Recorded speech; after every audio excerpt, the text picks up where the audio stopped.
تمام واقعات مکمل تحقیق اور حوالہ جات کے ساتھ پوری ذمہ داری سے ایمان کو مد نظر رکھتے ہوئے بیان کیے جاتے ہیں۔ کسی نے کوئی اختلاف کرنا ہو یا واقعات کو جھوٹا کہنا ہو تو دلیل اور ثبوت کے ساتھ بات کرے۔ میرے سمیت تمام سننے والوں کے علم میں اضافہ ہوگا، ورنہ وقت ہی ضائع کرنے والی بات ہوگی۔ بسم اللہ الرحمن الرحیم۔ حضور نبی رحمت صلی اللہ تعالی علیہ وآلہ وسلم فرماتے ہیں کہ ایک دن قصہ گوئی کی محفل میں شامل ہونے کے لیے میرا جی چاہا۔ میں ادھر روانہ ہوا تو چلتے چلتے میرے کانوں میں گانے بجانے کی آواز پڑی۔ میں نے پوچھا کہ یہ آواز کیسی ہے تو مجھے بتایا گیا کہ فلاں شخص کی فلاں عورت کے ساتھ شادی کی تقریب ہے۔ میں نے بزم داستان گوئی میں شمولیت کا ارادہ ترک کر دیا اور محفل موسیقی میں شرکت کے لیے چل پڑا۔ وہاں پہنچ کر ابھی میں بیٹھا ہی تھا کہ ایمن بیان کرتی ہیں کہ دیگر بہت سے اصنام کے علاوہ بوانا نام کا ایک بت بھی قریش کی عقیدت کا مرکز تھا۔ سال میں ایک دفعہ اس کے استھان پر قریش حاضر ہو کر قربانی پیش کیا کرتے تھے اور رات تک اس کے پاس اعتکاف بیٹھا کرتے تھے۔ حضرت ابو طالب بھی سب کے ساتھ اس تقریب میں شامل ہوا کرتے تھے اور یہ چاہتے تھے کہ بھتیجا یعنی رسول اللہ صلی اللہ تعالی علیہ وآلہ وسلم بھی اس تقریب میں شامل ہوا کریں۔ کئی دفعہ جانے دو عالم صلی اللہ علیہ وآلہ وسلم کو کہا بھی، مگر آپ صلی اللہ علیہ وآلہ وسلم نے سنی انسنی کر دی۔ آخر ایک دن ابو طالب بہت ناراض ہوئے۔ پھپھیوں نے بھی سخت الفاظ میں مخاطب کیا۔ ان کے خیال میں بھتیجا بے دین ہوتا جا رہا تھا۔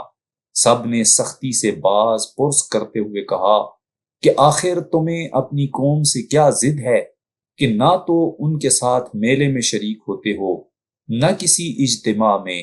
اگر تم نے اپنا رویہ برقرار رکھا تو ہمارے خداؤں کی طرف سے تم پر کوئی آفت ٹوٹ پڑے گی۔ چچاؤں اور پھپھیوں کو یوں ناراض ہوتے دیکھ کر آپ بادل ناخواستہ حضرت ابو طالب کے ساتھ جانے کے لیے تیار ہو گئے۔ جانے کو تو چلے گئے مگر جلد ہی لرزتے کانپتے واپس آ گئے۔ آپ کی یہ حالت دیکھ کر پھپھیاں خوف زدہ ہو گئیں اور پوچھنے لگیں، مل الذی دعاکا، کیوں اتنے دہشت زدہ ہو رہے ہو؟ آپ صلی اللہ علیہ وآلہ وسلم نے الجھن آمیز لہجے میں جواب دیا کہ شاید مجھ پر کسی آسیب وغیرہ کا سایہ ہو گیا ہے۔ سب نے کہا، نہیں نہیں، تم پر کسی آسیب وغیرہ کا اثر کس طرح ہو سکتا ہے؟ تم تو بہت اچھے انسان ہو، یہ شبہ تمہیں کیوں کر ہوا؟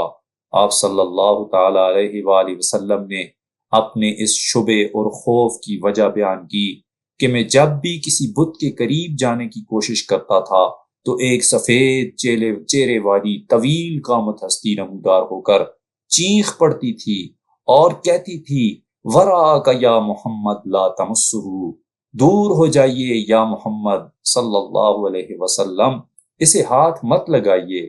اس روایت کی راوی حضرت ایمن فرماتی ہیں کہ اس واقعہ کے بعد آپ صلی اللہ علیہ وآلہ وسلم کبھی کسی مشرکانہ تقریب میں شرکت نہیں فرمائی۔ شرک تو خیر ہے ہی بہت بڑی چیز، جس کا تصور بھی حضور نبی رحمت صلی اللہ علیہ وآلہ وسلم سے نہیں کیا جا سکتا۔ آپ صلی اللہ علیہ وآلہ وسلم کو تو اللہ تعالیٰ نے چھوٹی موٹی لغزشوں سے بھی محفوظ رکھا ہوا تھا۔ عرب میں داستان سرائی کی محفلیں اس دور کی عرب ثقافت کا لازمی جز تھیں۔ کام کاج سے فارغ ہو کر رات کو لوگ چوپال میں جمع ہو جاتے اور کسی داستان گو سے کہانی سنانے کی فرمائش کرتے۔ داستان گو طویل کہانی چھیڑ دیتا جو عموماً قسط وار ہوا کرتی تھی، اور جب ایسے موڑ پر کہانی پہنچتی جہاں سامعین آئندہ کا حال جاننے کے لیے بے چین ہوتے تو وہ کہانی کو اگلے دن کے لیے مؤخر کر دیتا، اور لوگ یہ جاننے کے لیے کہ پھر کیا ہوا دوسری رات پھر اکٹھے ہو جاتے۔ آقا کریم صلی اللہ علیہ وآلہ وسلم فرماتے ہیں کہ ایک دن داستان گوئی کی محفل میں شمولیت کو میرا جی چاہا، میں ادھر روانہ ہوا تو چلتے چلتے میرے کانوں میں گانے بجانے کی آواز پڑی۔ میں نے پوچھا یہ آواز کیسی ہے؟ تو مجھے بتایا گیا کہ فلاں شخص کی شادی کی تقریب ہے۔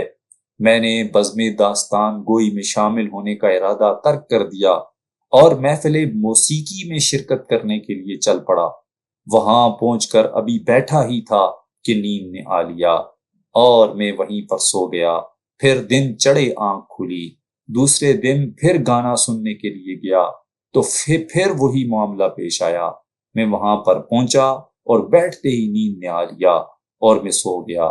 ان دو مواقع کے علاوہ میرے دل میں کبھی ایسی خواہش پیدا ہی نہیں ہوئی، اور یوں مجھے اللہ تعالیٰ نے نبوت ملنے سے پہلے بھی جاہلیت کی قباحتوں سے بچائے رکھا۔